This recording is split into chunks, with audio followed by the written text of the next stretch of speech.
الله وبركاته.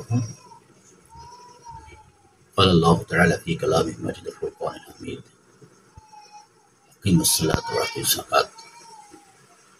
وقال تعالى: فصل لربك وانحر إن شانئك هو الأبتر.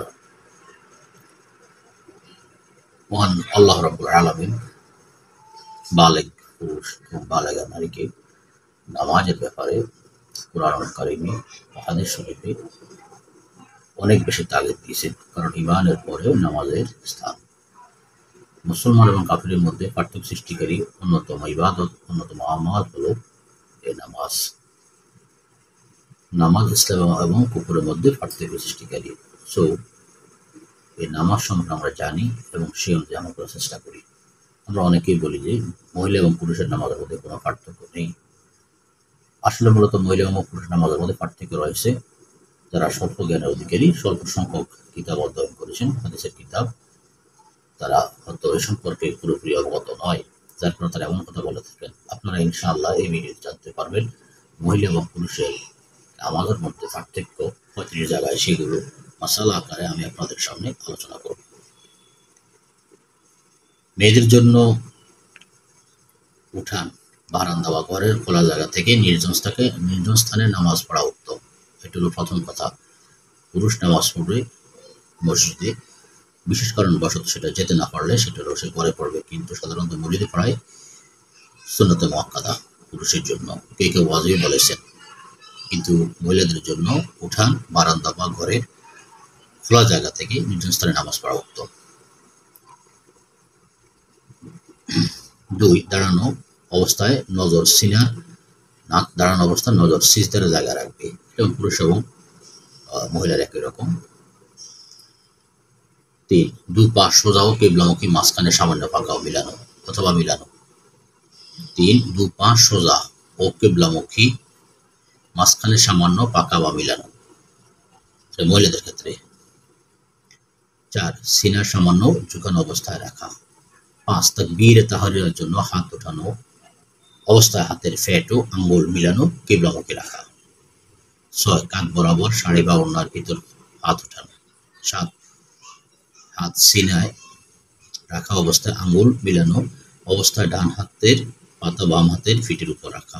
8, রুকুর অবস্থায় কোমর হতে পায়ের পাতা পর্যন্ত হাঁটু সামান্য আগে বাড়িয়ে কোন ফ্যাট ও উরুর সাথে চেপে রাখা।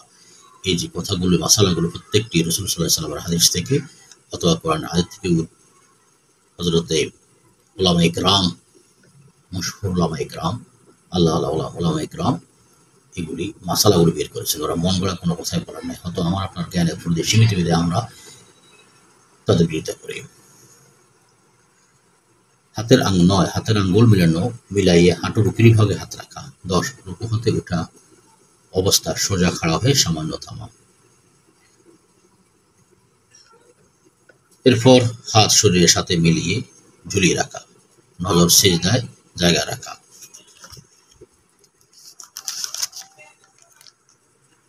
12, সিজদার জায়গায় দাঁড়ানো থেকে সিজদার যাওয়ার সময় নজর 2 পা বাহির করতে নাক ও কপাল মাটিতে রাখা।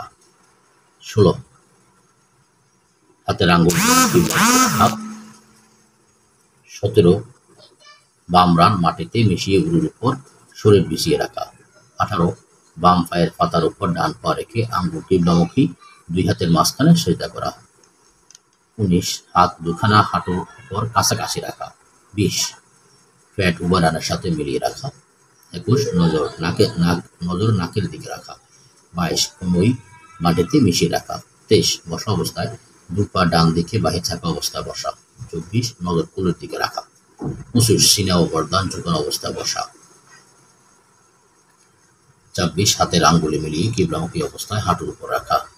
27, বাম সতুলের উপর রাখা, অতঃপর হাঁটু উঠিয়ে সোজা দাঁড়ানো। এরপর 31, সালাম ফেরানো অবস্থায় সালাম আসসালামু আলাইকুম ওয়া রাহমাতুল্লাহ বলার সাথে সাথে চেহারা ডান দিকের দিকে ফেরানো। 32, নজর কাঁধের দিকে দেওয়া। 33, অতঃপর চেহারা সোজাসুজি করতে পুনর্বার সালাম আলাইকুম বলার সাথে সাথে বাম কাঁধের দিকে চেহারা ফেরানো। 34 মোনাজাত অবস্থায় দুই হাতের উপরিভাগে মিলান অবস্থায় সিনা পর্যন্ত উঠিয়ে হাতের ফ্যাট চেহারা মুখোমুখি করে হাতের নিচ অংশ পাকা রাখা। 35 মোনাজাত শেষে দুই হাতের চেহারায় মিলিয়ে মোনাজাত সমাপ্ত করা। তো মাসালা এখানে 35টি বলে উল্লেখ করার কথা ছিল, কিন্তু কিছু মাসালা হতে এদিক সেদিক হয়েছে, অর্থাৎ কম হয়েছে। আশা করি এই মাসালাগুলো আপনারা আলোচনা করলে নারী এবং পুরুষের নামাজের মধ্যে পার্থক্যগুলো আমরা বুঝতে পারবো। আল্লাহ রাব্বুল আলামিন আমাদেরকে সঠিকভাবে জেনে এবং মানার তৌফিক দান করুক। নামাজের মতো নামাজ পড়ে আল্লাহ পাকের সান্নিধ্য পাওয়ার তৌফিক দান করুক। বিশেষ করে মহিলারা অনেকেই পুরুষ এবং মহিলার নামাজের মধ্যে পার্থক্য খুঁজে পায় না। আশা করি এই মশালাগুলো জানার মাধ্যমে তারাও পুরুষ এবং মহিলা নামাজের মধ্যে পার্থক্য রয়েছে তারা জানতে পারবে এবং সে অনুযায়ী আমল করবে। আল্লাহ রাব্বুল আলামিন আমাদেরকে আল্লাহ এবং অতঃপর তার রাসূল সাল্লাল্লাহু আলাইহি ওয়াসাল্লামের নির্দেশ অনুযায়ী আমল করতে দান করুক। ওয়া মা আলাইনা ইল্লাল বালাগ। আসসালামু আলাইকুম ওয়া রাহমাতুল্লাহ। ভিডিওটি অবশ্যই আল্লাহ সন্তুষ্টির জন্য লাইক কমেন্ট শেয়ার করবেন। আল্লাহ আপনাদেরকে দুনিয়া আখিরাত জানে যাবতীয় নেক কল্যাণ দান করুক। আসসালামু আলাইকুম।